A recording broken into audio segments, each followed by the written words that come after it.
I grew up in the Dalles, Oregon, and near the Dalles there's a little town of under 1,000 people called Dufur.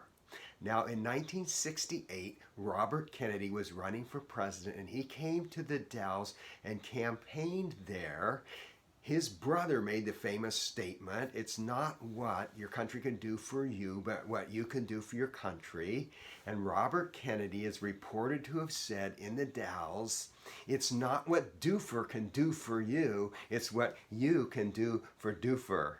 Jesus said something similar in Matthew chapter 7, verse 12. Welcome to Truth Talk with Ed Skipper every Monday, Wednesday, and Friday. Let's look at arguably the most famous words of Jesus Christ, the golden rule, Matthew 7:12. So in everything, do to others what you would have them do to you. For this sums up the law and the prophets. I have been applying this to social situations that I am in. Often I think about myself. How do I look? How do I sound? How do I come across? I hope I'm not by myself and no one's talking to me. What if I turned that around and thought about other people? Maybe I see someone that no one's talking to and I go to them, or I see someone I know that's been through a hard time, I go check out how are they doing.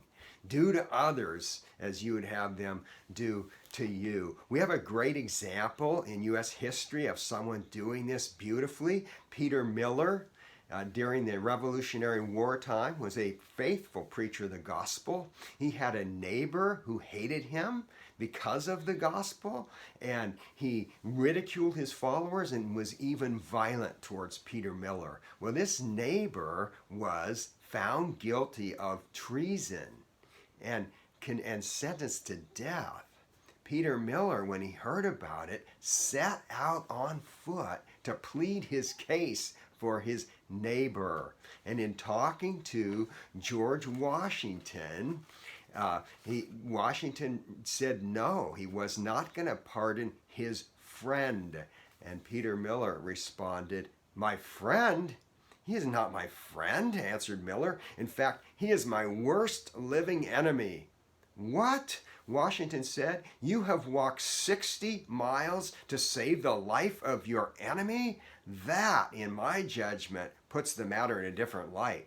I will grant your request. And so Peter Miller headed to where the execution was taking place. And when his neighbor saw him, his neighbor said, Peter Miller is here to see me die and to get revenge. But he stepped out and handed him the pardon papers. Now that is practicing do to others as you would have them do to you. Do you have an example of someone who practiced this in their life? And if you're watching on YouTube or Facebook, would you share that as an encouragement to the rest of us? And will you take up this challenge of doing to others what you would have them do to you? It will change your life for sure. Change your marriage, if you're married, your family life, your work life, your church life. Are you up for it? Until next time, may you do to others as you would have them do to you.